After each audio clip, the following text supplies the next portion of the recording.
When you think about building your role, thinking more about just content marketing as a whole and so much broader, there's so many opportunities in content marketing, in integrated marketing. So really just taking the parts of the job you love and keep building on them.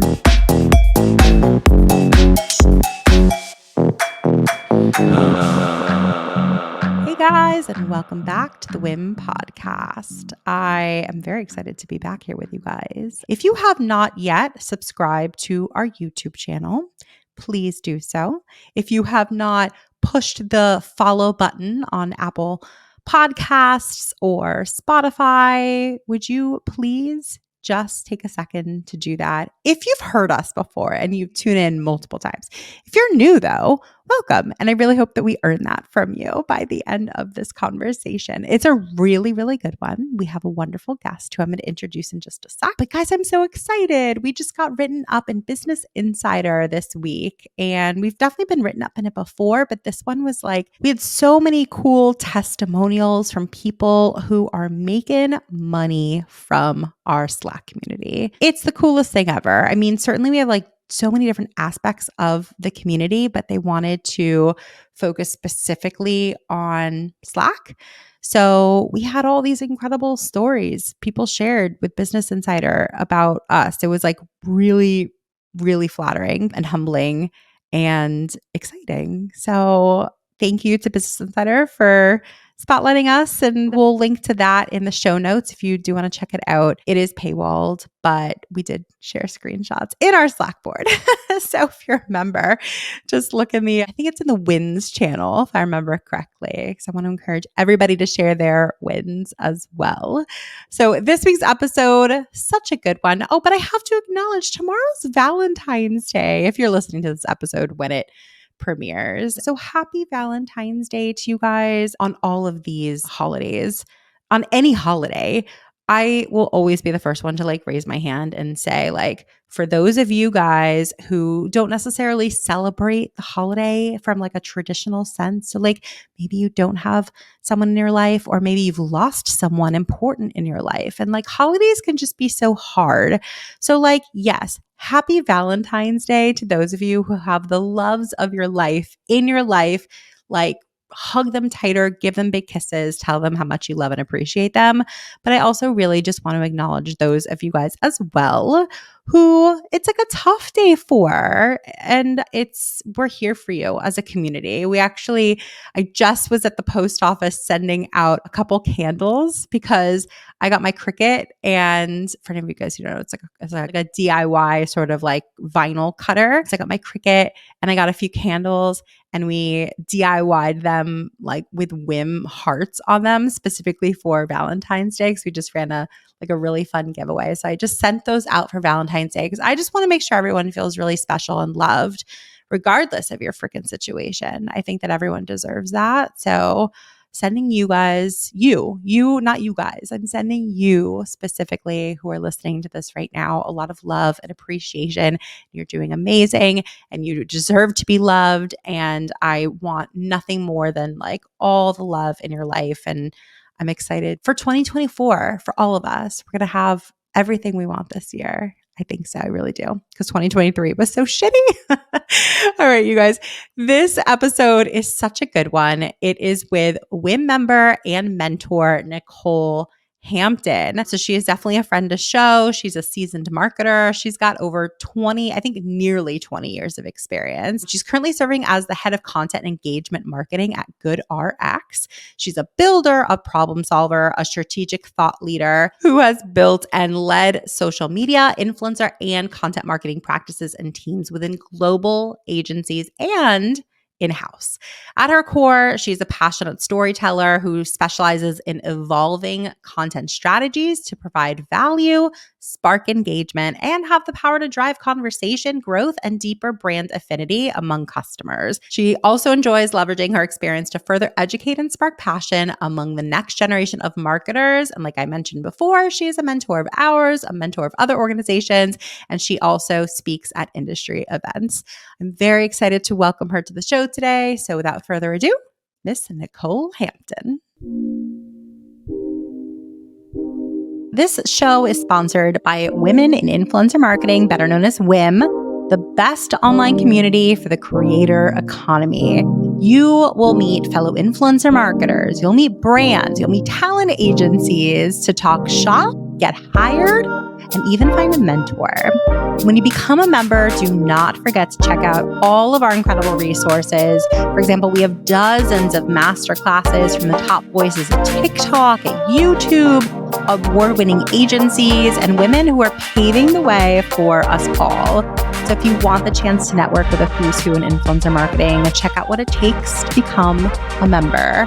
Make more money and have fun doing it.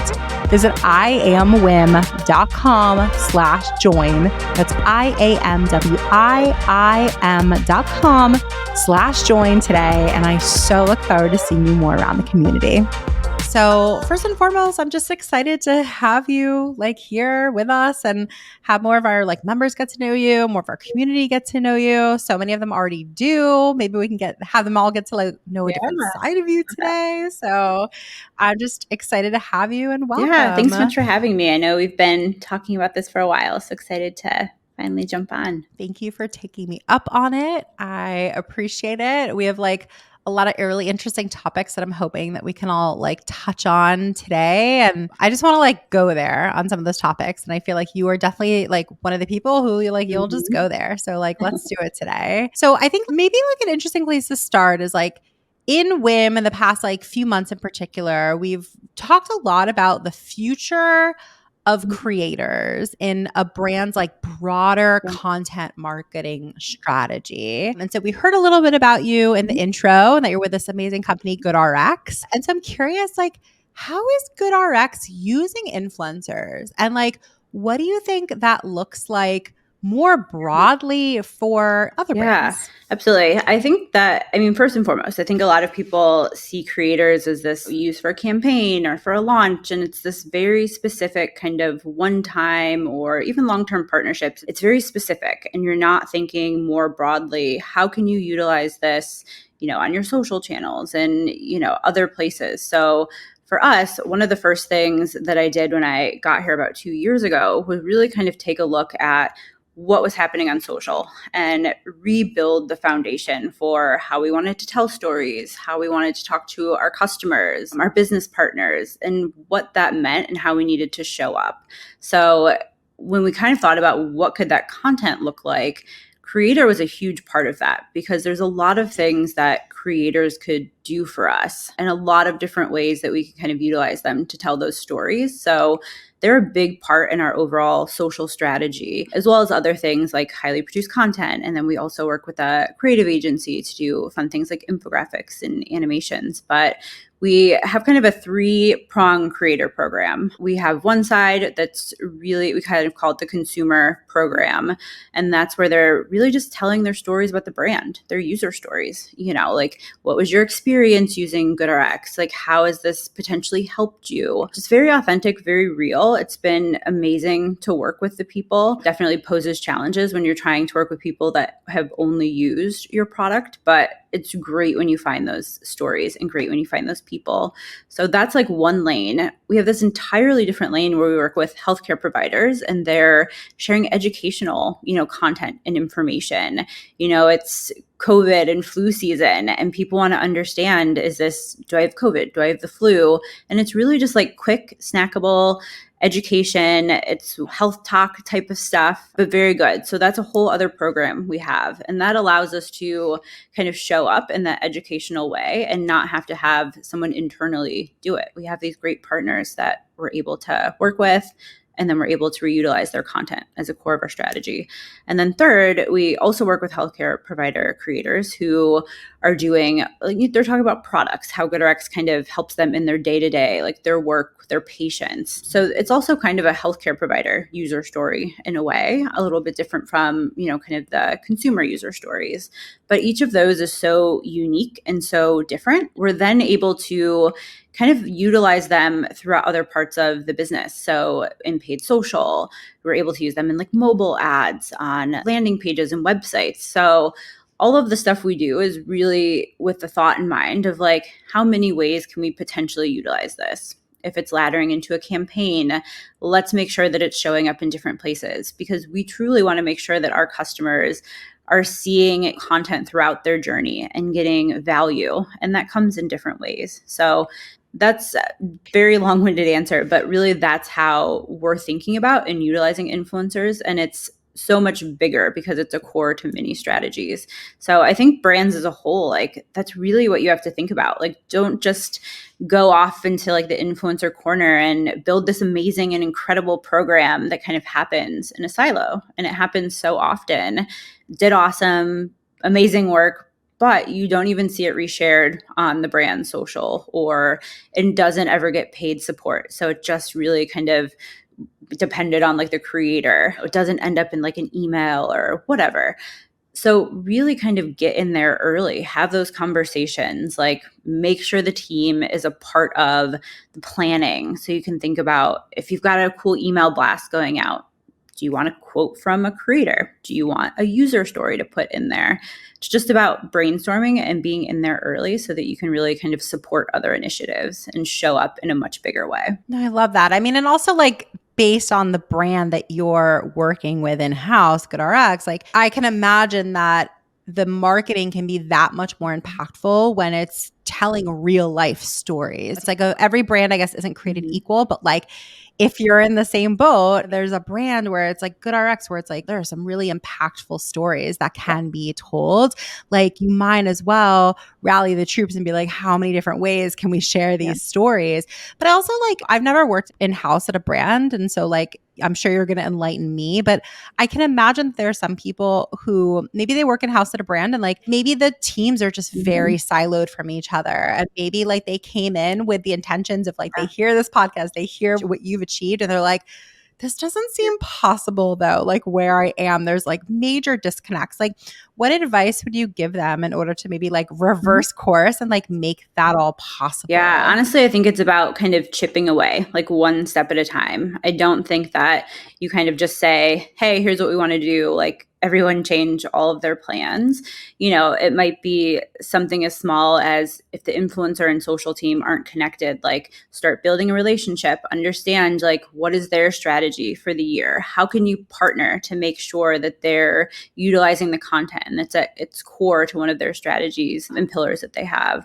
Also talk to the paid teams. It's really, I mean, it's very relationship based, as so much is when we're working, but really just get to know all of these different teams. And instead of kind of doing a program and then hoping they use it, understand what their goals are for the year, what kind of content they use, what they could be interested in testing. Then when they're actually a part of your program in advance and they're really a part of that decision making, people get more excited to kind of try new things.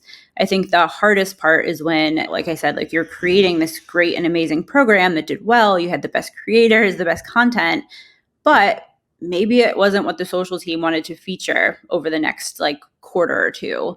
So understanding in the upfront is critical.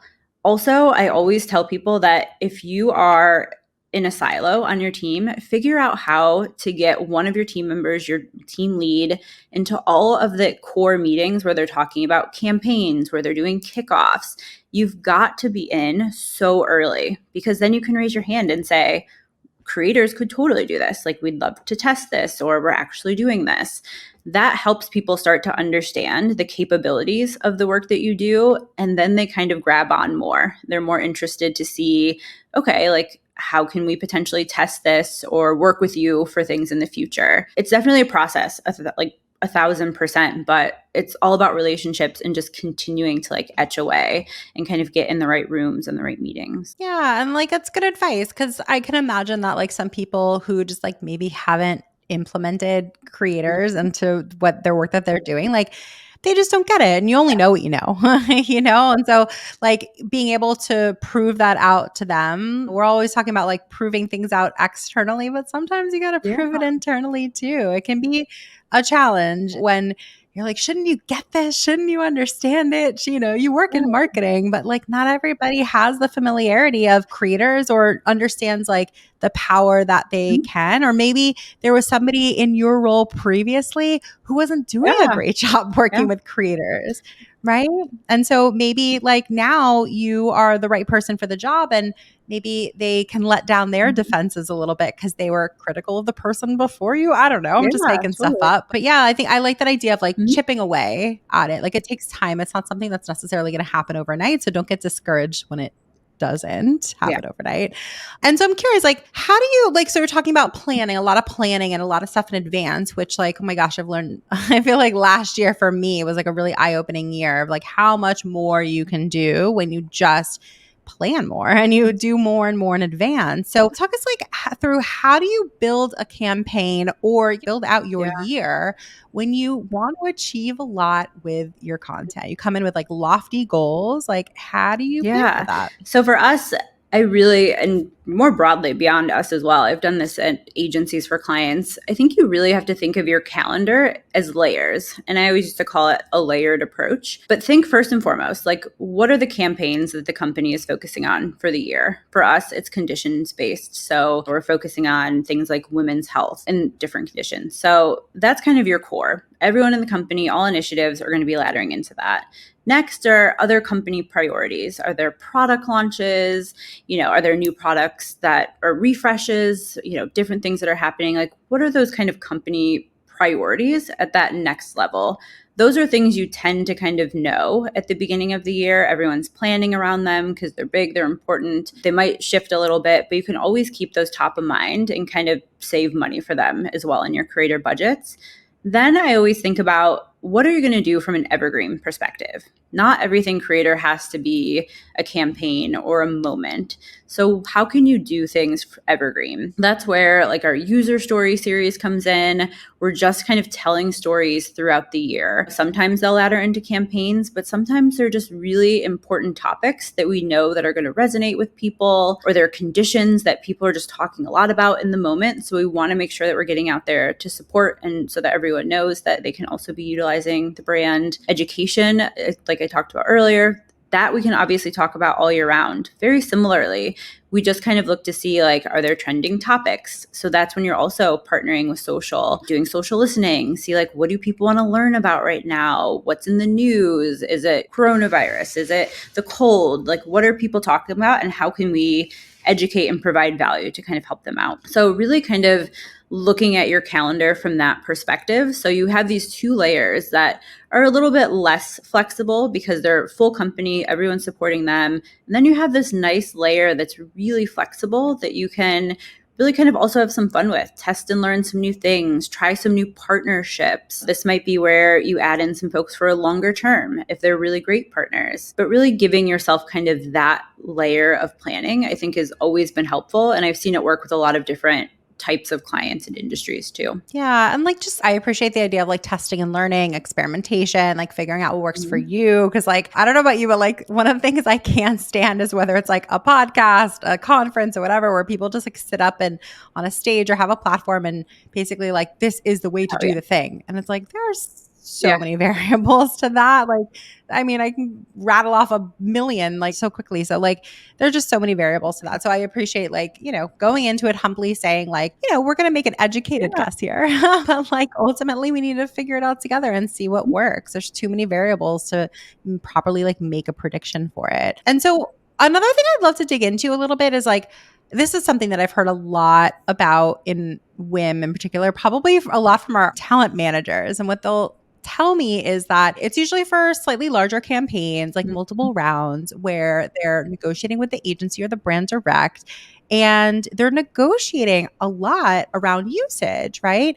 Because from a Yeah. talent manager's perspective, they want to be properly compensated depending on what the Mhm. usage is. And then they do all this work, all this negotiating, but then like the brand never even uses the content. And I think like we're all Mhm. perplexed. Like, why did we just go through this whole Yeah. rigmarole? Like, for what purpose? And I mean, I see it from multiple perspectives, but for the brand side, I'm like, that is such a missed opportunity. And so I'm curious, like someone who like works at a brand and just like Mhm. has worked with brands for so many years, like how do you avoid that happening in a social first model, like not using the content? What is the philosophy around all that for Yeah. you? I mean, honestly, that is such a big part of like how we've built the team, where we really are thinking about like social strategy being at the foundation. So all of our creator work really was to fuel our social. So for us, like that's what, and really kind of shifting and like thinking about that model has been huge.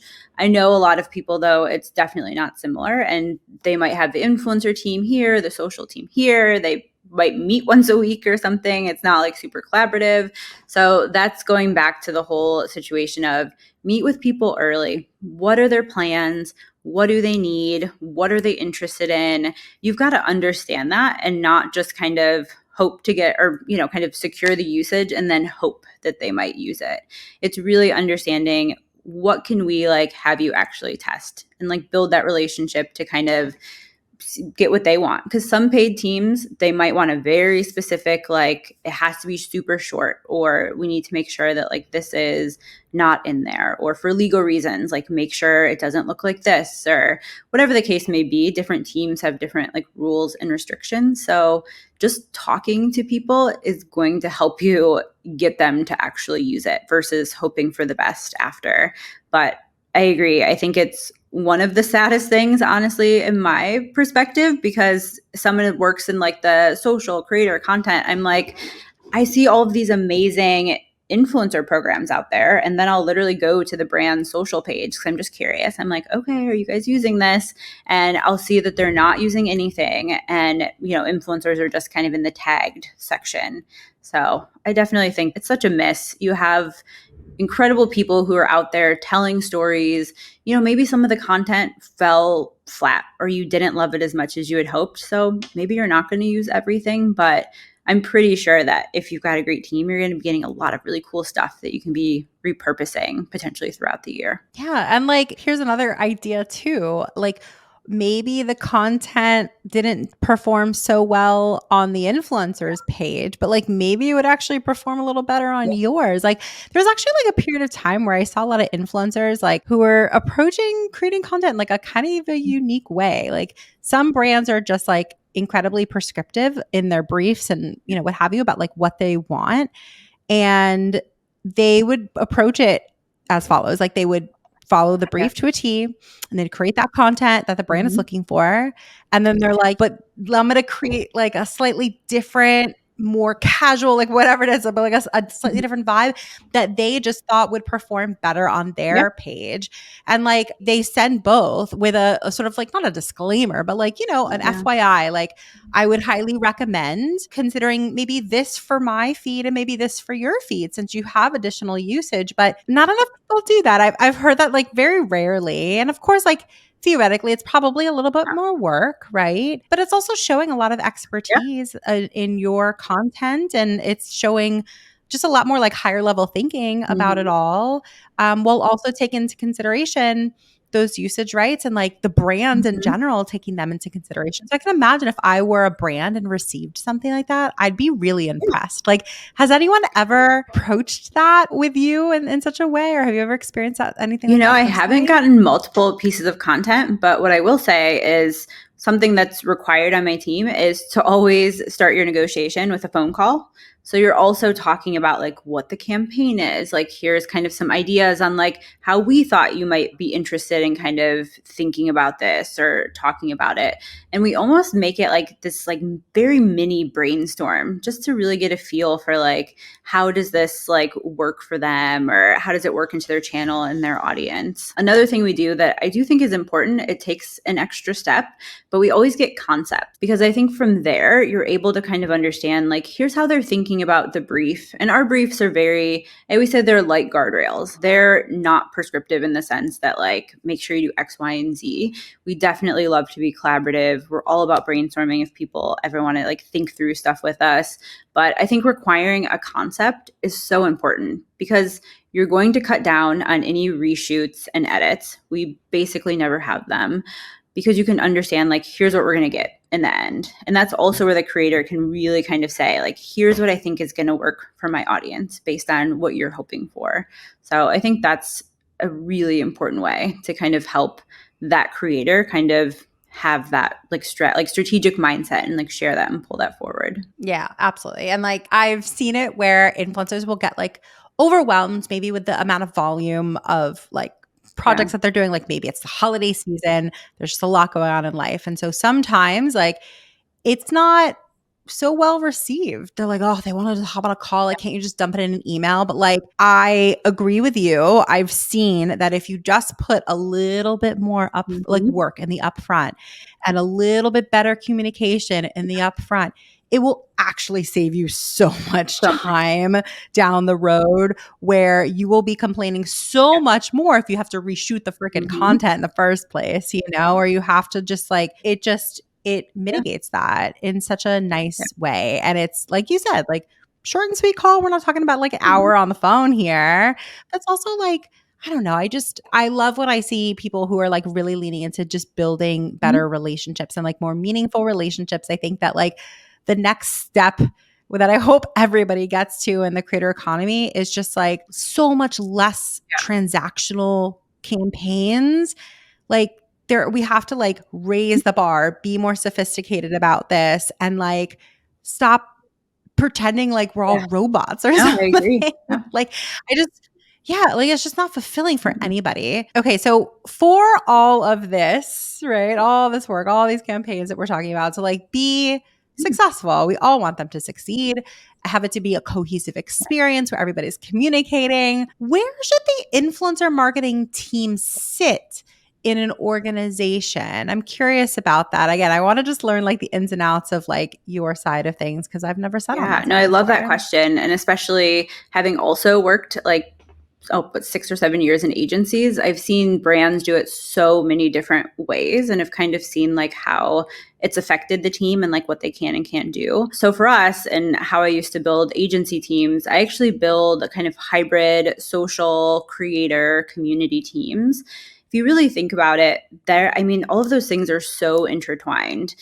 Creator happens on social. So I think it's honestly super critical for anyone that works in influencer marketing to understand social media channels, how they work, algorithms, just all of that stuff. Like that should be a baseline of knowledge because you need to, in order for you to understand the right partners, you need to understand like why they're performing, like why things are happening, why maybe their audience is engaging more or less, or maybe it's due to an algorithm. Whatever the case is, I always feel like the influencer team should be tied in with social, like hand in hand, under the same team. I think it works perfectly together, and just being within the marketing team. I think that's key also. I've seen both of those teams kind of popped in different places before, which is always so crazy, but within marketing, really kind of within brand, because it's what's closest to your customer. Like that's really a brand building activity. That's not to say that it can't also drive full funnel, but from a larger perspective, like this really is thinking about like, how are they talking about the brand? How are they engaging with our customers? So holding it tight to kind of that team, I think is important. There's some, I think companies that are moving it more into like performance or performance only. I think that's a huge mistake. I think when you're focusing only in on performance and not ever doing any other part of the funnel, I think it's just a miss. I've also seen it really kind of backfire on teams to where they're just like churning out, and it basically turns into just kind of this like sales, like churning funnel. And it's just something that is not sustainable for a lot of brands. So using creators in different ways, I think would help that and help break up the monotony, help break up how customers see them and see the brand kind of putting themselves forward. So yeah, within marketing, it's important. I know some companies have it in PR. I think that was almost kind of the like old school way of doing it. A lot of like PR people have also kind of like moved into influencer marketing. But when push comes to shove, I think it's a marketing function. Like it's very interactive. It's about building the relationship and not about just delivering a message like you do in PR. Quick question for you guys. How much do you love redlining agreements? Yeah, me too. Let me tell you about our latest sponsor called Caveat. So Caveat with a K is an AI-powered contracting platform that simplifies and automates your contracts. It'll hugely improve the way that you review partnership agreements. So if you're a media company or an entertainment company or a management firm, it's a must-have tool. Look, sometimes you do need to hire a lawyer, an expensive lawyer nonetheless, to work on an agreement because it's over a certain threshold, and a good lawyer can be invaluable. But what about all those other partnerships, those other contracts that are for $5,000 or even like $1,000? That's where Caveat comes in to support you and your team through AI to process your contracts to gain a competitive edge through data-driven insights and automatic AI-driven red lines. It's game-changing tech, and it's founded by 3 brilliant women. So you know why I'm out here supporting it. Get time back in your day because Caveat will help you with the part of your business that may be your least favorite. So head to our website. It's iamwim.com/caveat for a completely free trial. That's iamwim.com/KAVEAT. I hope you guys love it as much as I do. So the newest sponsor of the WIM podcast is Zealot. So Zealot is still in beta, and you guys know that I love seeing great new tools come to life, and you can now be a part of this one. So Zealot helps turn brand ambassadors into a scalable channel for customer acquisition. What they do different is they gamify ambassadors, which I think is super smart. They give points instead, which equates to dollars, and they frame the ambassadorship in a really fun way. The platform makes it really simple and easy to send what they call missions to ambassadors, and they also make it really simple to acquire new ambassadors as well. So with Zealot, you'll get thousands of ambassadors, driving sales, and or UGC at scale, all in one place. And they're also running an exclusive offer just for the WIM community. All you have to do is head over to their website, joinzealot.com, and mention WIM. That's joinzealot.com and mention WIM. I think you guys are really going to love this one. And so I'm curious too, because you're talking about like having it be maybe in like the performance side of things, and like leads me to think about is this pressure that I think a lot of creators and their managers have felt in the past year in particular for like having each piece of content really perform. Yeah. And the idea of content being just for awareness is becoming less and less common. And so I'm curious, like, what your philosophy is on that and how you like just your personal philosophy, like when you approach a campaign and in this brief that are like guardrails, like do you include like we are hoping for you to achieve X, Y, and Z? Is that baked into your initial conversation? And what if there is a miss? Like how do you think of the partnership if it doesn't reach those expectations? For us, it's more about the quality of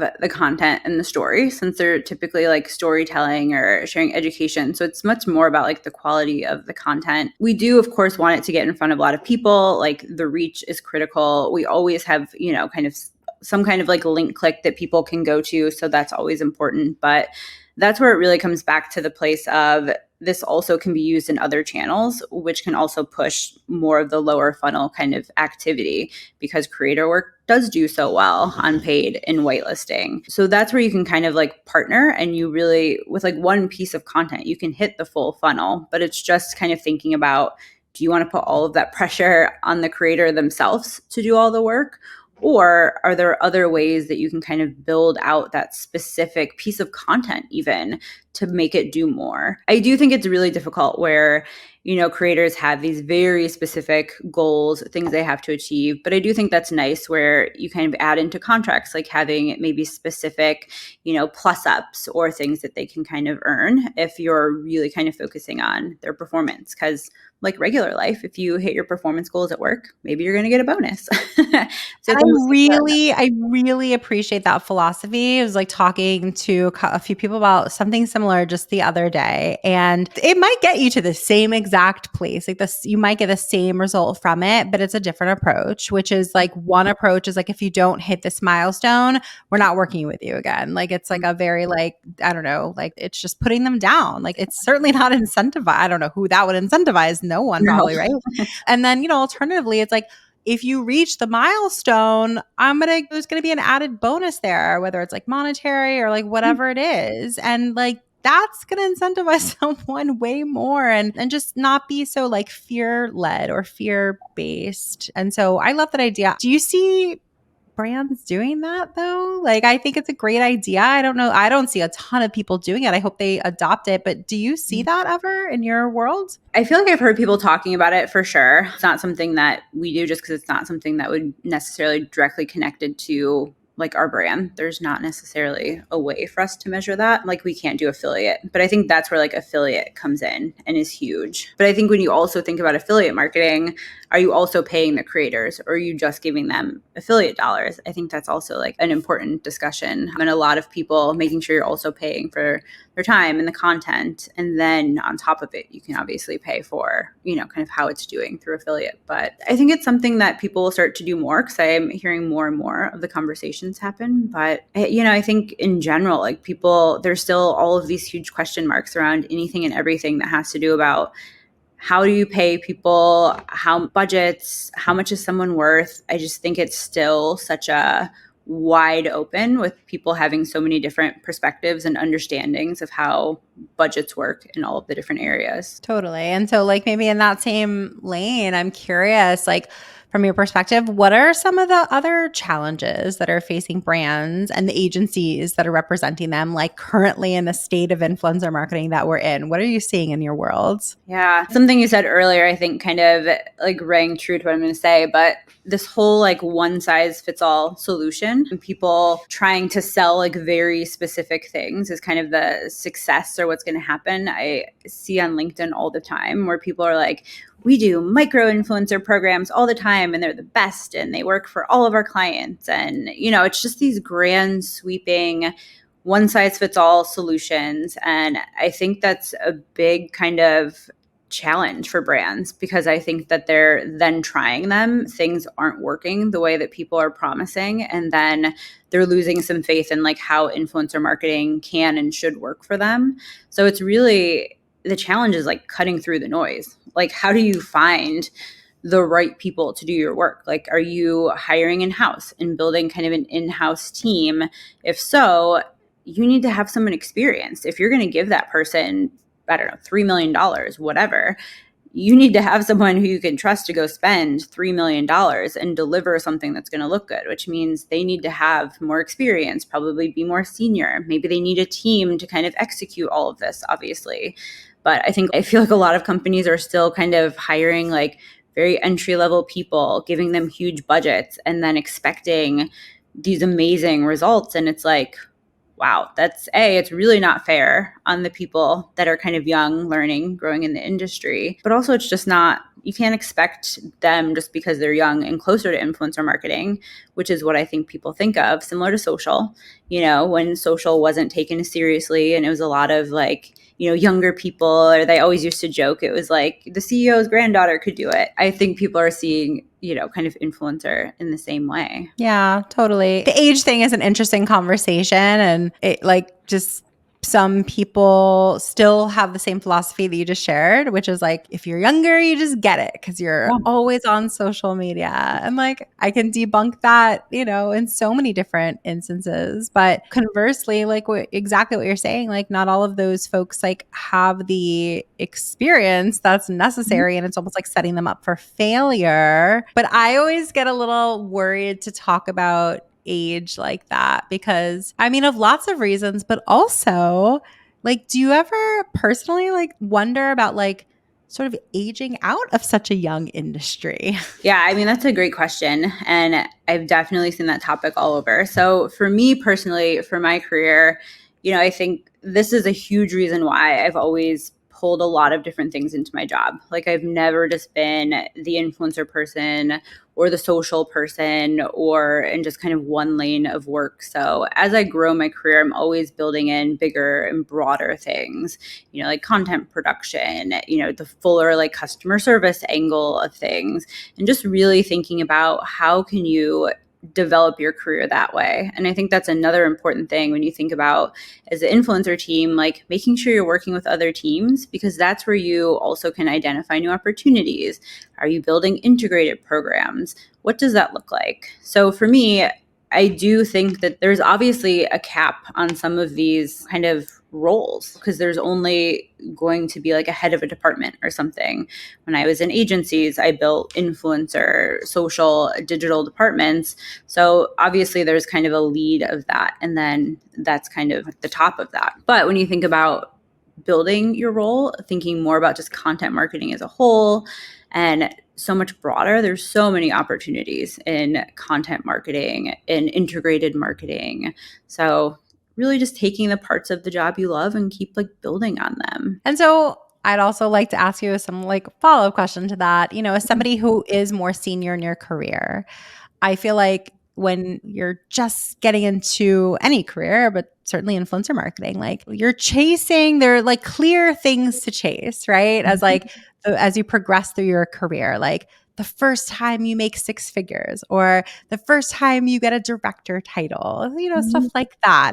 And then I wonder, like, as we all, like I'm in that group as well, like as we all like age naturally into our roles, how those goals shift and evolve and change. Like, is there always this thing to chase, or does it shift into your personal life a little bit more? I'm curious what that looks like for you. What are some of your professional goals, now that you've been in this for a while?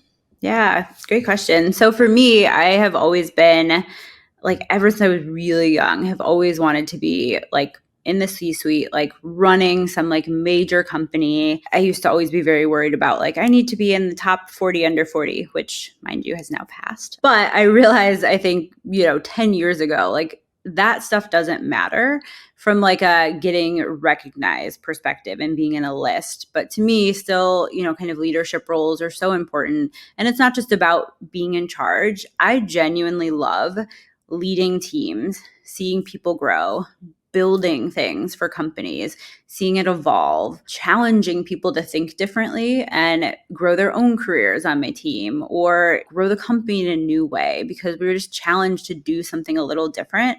That's just something I'm incredibly passionate about. So I'm always like building and thinking about what's next. So for me, it's continuing to grow upward.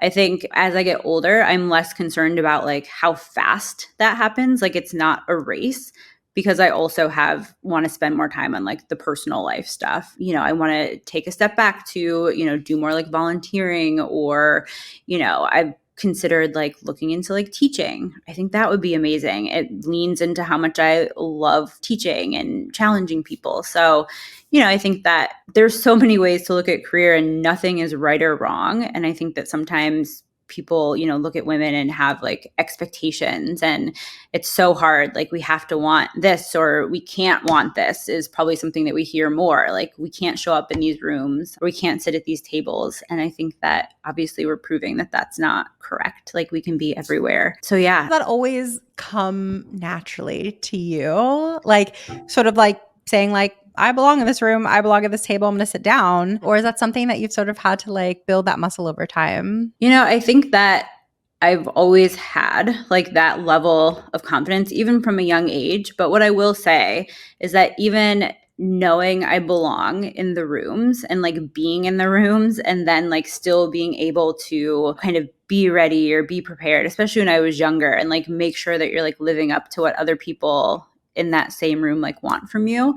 I feel like you learn that over time. Like you get comfortable. Like I immediately was like, I'm in this room. But then the confidence like continued to kind of like build over time. And I think that's what people should do. Like don't be afraid and don't be afraid to speak up. I'm one of those people that I'm very thoughtful in the things that I say in a meeting and in a room. Like I won't like speak up on every single point, even if I have a thought. I'll really kind of sit back, kind of be a little bit like analytical about it and think like, okay, what is this adding? Is this like the right thing to challenge? Is this the right idea or time to talk about this opportunity? Or should I, talk about this idea later with this person because it might need more fleshing out and we can kind of come together. So it's really being intentional with how you show up in a room. I think that's what you learn over time too, is like, how can I be the best person? Something I heard, it was really funny. When I first got to agency many years ago, someone said the loudest person in the room is the one that everyone thinks knows the most or is the smartest. And I never believed that and absolutely did not agree with that, because there'll be people in rooms that are constantly talking and you're like, what are you talking about? Or like, why did we need to know this? And it's like, I always think people that are very intentional in how they show up, like show up best and like are just such, leaders, and it works well. So it's so interesting you talk about that. Are you familiar with disc profiles? Yeah. You are. Have you ever taken the test, and like, do you happen to know what letters you are?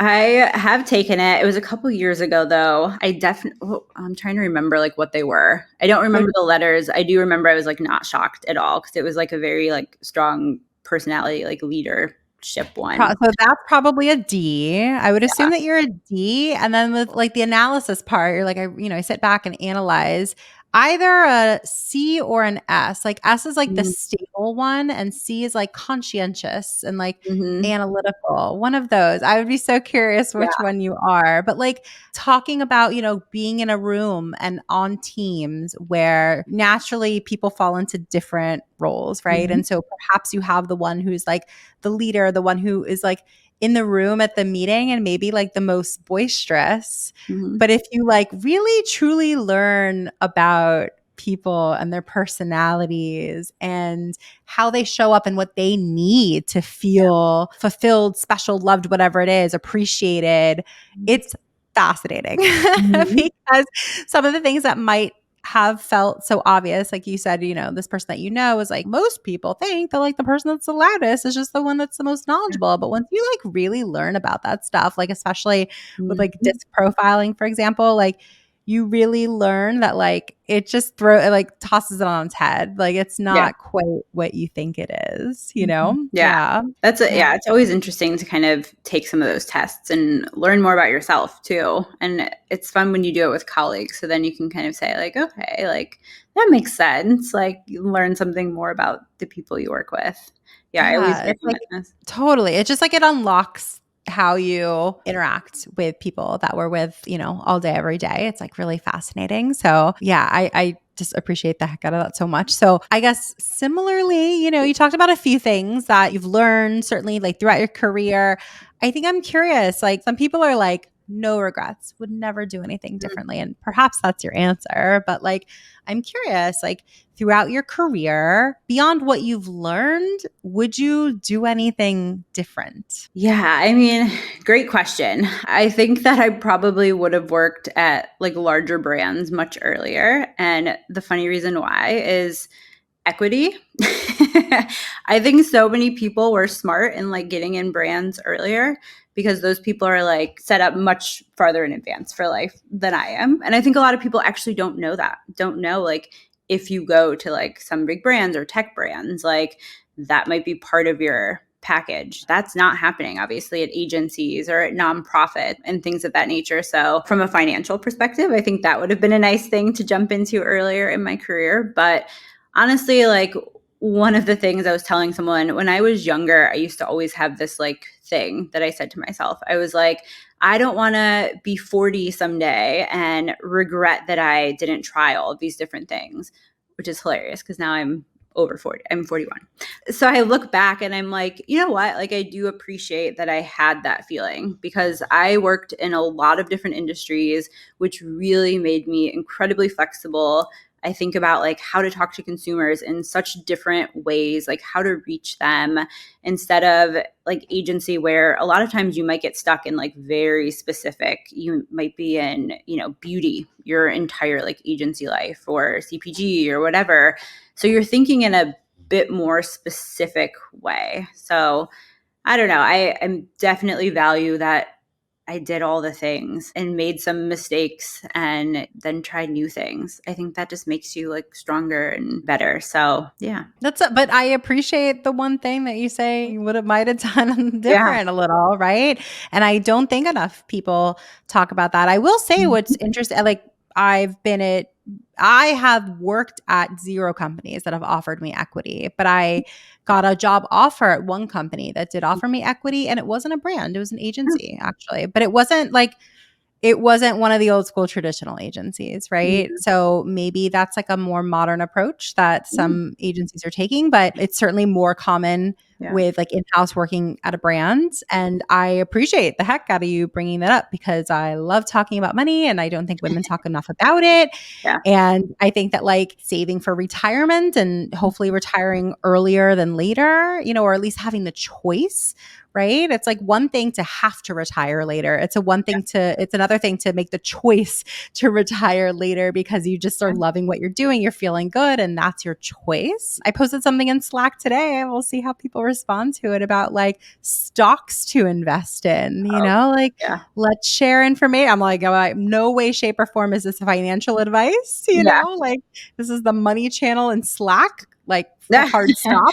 Yeah. So for and all that means. But like, I hope that more women talk about money and finances and, how it relates to business is Yeah. exactly what you just said, which is like, you can look for roles that not just offer you a paycheck, they're offering you equity in a company that you're contributing to 40 plus hours a week. So wouldn't that be nice to have more than just the paycheck, but you're really Yeah. investing in something bigger? Yeah. And I think it's important, like what you're doing with sharing salaries through, kind of whim, like social, like you said, like we've got to talk about this stuff more. And you don't have to talk about every aspect. Like you don't have to, if you're not comfortable, share your salary. Cause I do think sometimes as you get older, that can be like challenging. I mean, really at any age, honestly, it can be challenging because then you're like comparing. And if you're not like ready to move to the next thing, like all of a sudden, does that put you in like a situation where you're like unhappy or there's a million things that could go wrong with talking about money, but there's also there's probably way more things that could go right because you can understand your worth. If you're not getting paid enough, you've got to think about maybe what's next or like what do you do about that? Similarly, maybe someone that you just told your salary realize they better get a promotion soon or go to the next company. But it's just going to help us, I think, be better and get closer to people that are making more, doing the same things, and just make this industry like truly whole and just women as professionals. I think knowledge is power.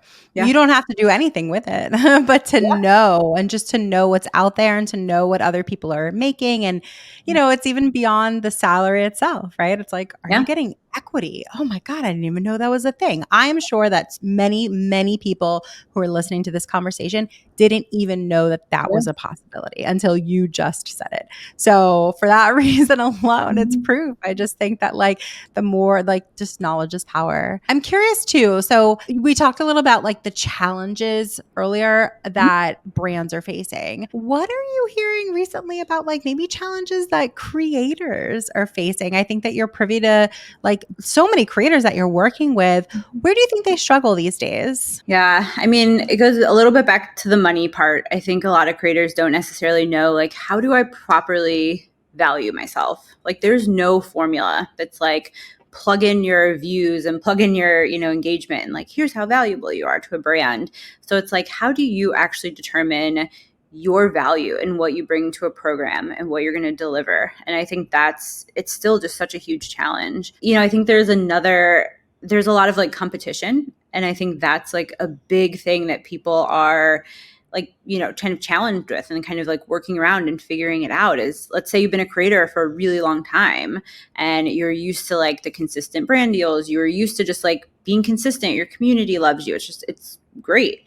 But all of a sudden there's tons of other people in the mix who, maybe grew massively because they have TikTok or something, or, are doing something kind of similar. So how do you continue to stand out when maybe you started to kind of feel comfortable? And then also assessing, is your value now the same if you're not like one of 100 of that type of person, but you're one of like several thousand of those types of influencers? So really just like understanding like where you are in the space and continuing to just like build for you and for your community, I think is, obviously, hopefully what people will kind of come out and continue to shine and do is just kind of still focusing on that. But I do think kind of the fact that there's no barrier to entry to be a creator definitely is challenging. Like people are always thinking about, how do I keep up? I feel like I've seen a lot more like pods and like suspicious engagement again. So I think that comes from people kind of being like, oh gosh, like how do I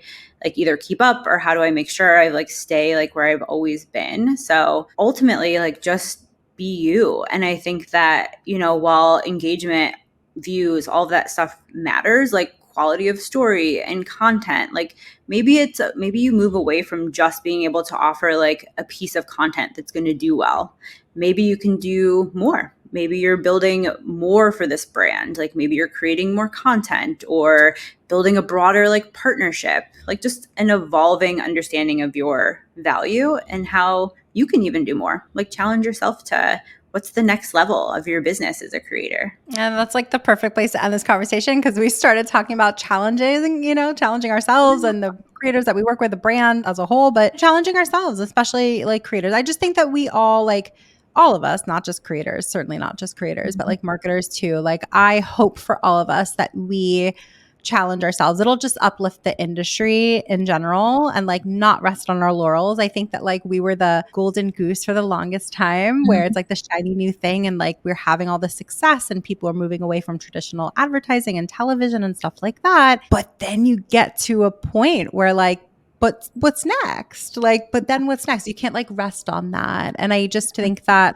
people get comfortable naturally so. And I think it would just really benefit everybody to continue to challenge each other, challenge ourselves, and like see what we can all do together. I have a feeling that our audience is definitely going to want to reach out and touch base. I will mention also that Nycole is part of our mentorship program. And so a lot of our members have already like had that one-on-one mentorship time with you and said wonderful things. So if you are a member, like definitely take Nycole up on that. It's super generous for you to offer that on such a regular basis. Yeah. And of course, if they're members, they can chat with you in Slack and say hi, but there are people who are just tuning in for the first time, people who aren't part of the membership. So what's the best way for those folks to reach out if they want to connect with you? Yeah, I would say LinkedIn for sure. And then I also love Threads. I know it's some people love it and they don't right now, but I'm going all in on spending my extra time on Threads. So you can find me there. It's just Nycole Hampton, full name. Perfect. And we will totally link to that in the show notes. Any parting words? Because it's been really nice chatting with you. Yeah, no, this is so great. I mean, I think the creator economy, influencer marketing is incredible and it's continuing to change so much, which is so exciting. And it's so nice to kind of see communities coming together. I think we just have to keep doing that more. Like have conversations with other people that are doing similar work or completely different work within influencer marketing. We're just going to keep getting better as an industry and pulling it forward the more we do that. I love that. We got to end on that note because that's the best note to end on. Thank you so, so much. And for all of you guys listening, thank you guys so much as well. And we will see you all next week. Bye, guys. Thank you. If you enjoyed this episode, we gotta have you back. Check out our website for more ways to get involved, including all the information you need about joining our collective. You can check out all the information at iamwim.com. Leave us a review, a rating, but the most important thing that we could ask you to do is to share this podcast. Thanks for listening. Tune in next week. Tune in next week.